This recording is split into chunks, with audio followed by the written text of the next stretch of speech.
जय राम जय जय राम श्री राम जय राम जय जय राम। बोलिए सियावर रामचंद्र महाराज की जय।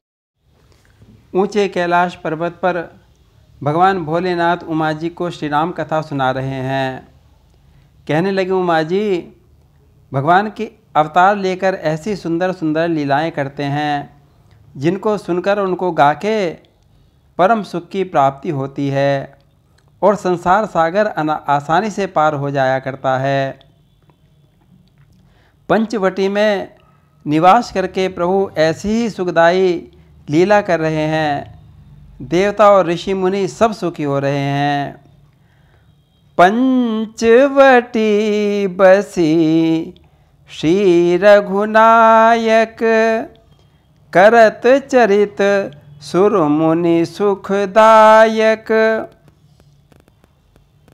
खरदूषण सहित सारी राक्षसी सेना का संहार हो गया और उसे देखकर शूर्पणखा दौड़ी दौड़ी लंकापति रावण के दरबार में पहुंच गई। क्रोध से उसके होठ फड़क रहे थे, मुख लाल था।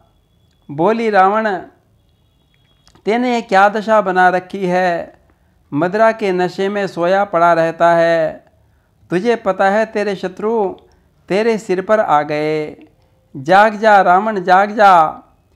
करसी पान सोवस दिन राती, सुध नहीं तब सिर पर आराती।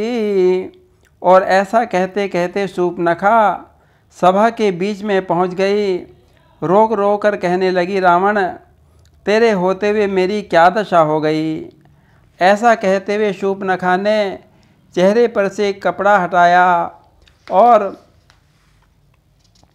नाक कान कटी शूर्पणखा को देखकर सारी सभा सहम गई।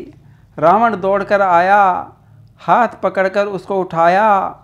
कहने लगा, बहन बता किसने तेरे नाक कान काट डाले?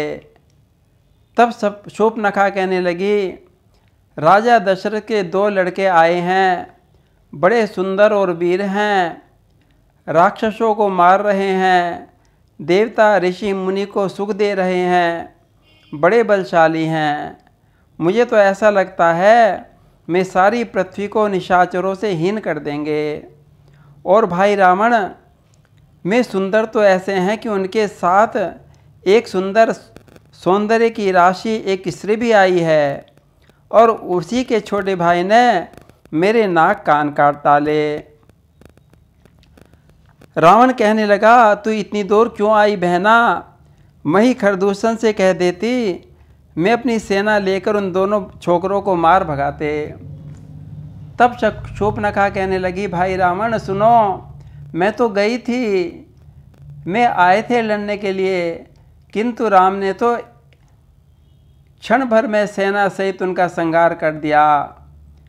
खरदूषण सुनी लगे पुकारा, छन महु सकल कटक उन मारा। खरदूषण और तिसरा का वध सुनकर रावण तो जल भून गया। शूर्पणखा तो समझा बुझाकर भेज दिया और अपने भवन में चला गया। सोचता रहा, रात में नींद भी नहीं आई। खरदूषण कोई मामूली राक्षस थोड़े ही थे। अरे वे तो मेरे के समान बलशाली थे। उन्हें भगवान के सिवा और कौन मार सकता है?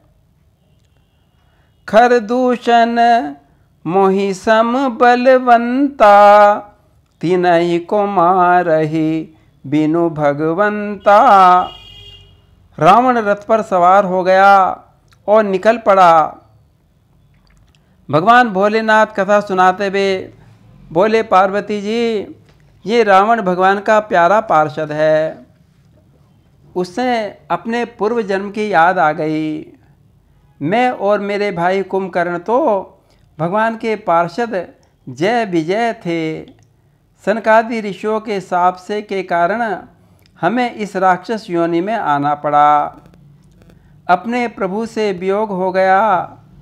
महावैकुंठ धाम में तो हम अपने प्रभु की सेवा किया करते थे, उनके दर्शनों का सुख लेते रहते थे।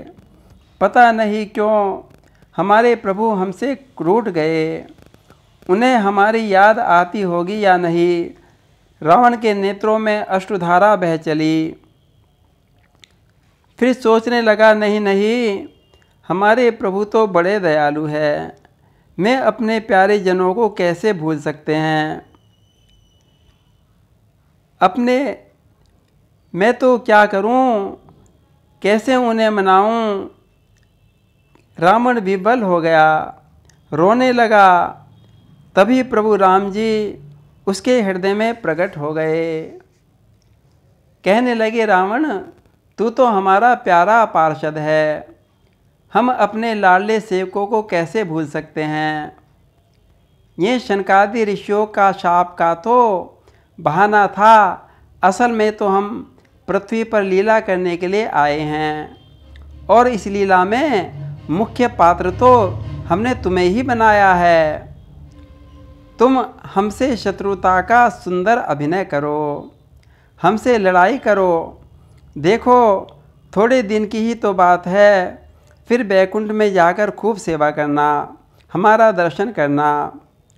रावण बोला, ठीक है प्रभो, ऐसा ही सही, मैं आपका शत्रु बनूंगा, खूब तीर तलवार चलाऊंगा, आपको खूब छकाऊंगा, आपके छक्के छुड़ा दूंगा। आहा, लड़ते लड़ते प्रभु के हाथ से मेरा वध होगा, मेरा उद्धार हो जाएगा। फिर प्रभु के पास बैकुंठ जाकर सेवा करूंगा, आपका भजन करूंगा। ठीक है प्रभु, ठीक है। मैं मैं जाई वैर हठी करहूँ, प्रभु सर प्राण तजे भवतरहूँ। रावण ने ऐसा निश्चय कर लिया, अब तो प्रभु से दुश्मनी करनी है, और रावण का रथ तो समुद्र के किनारे पहुंच गया जहां मारीच रहता था। बोलिए सियावर रामचंद्र महाराज की जय।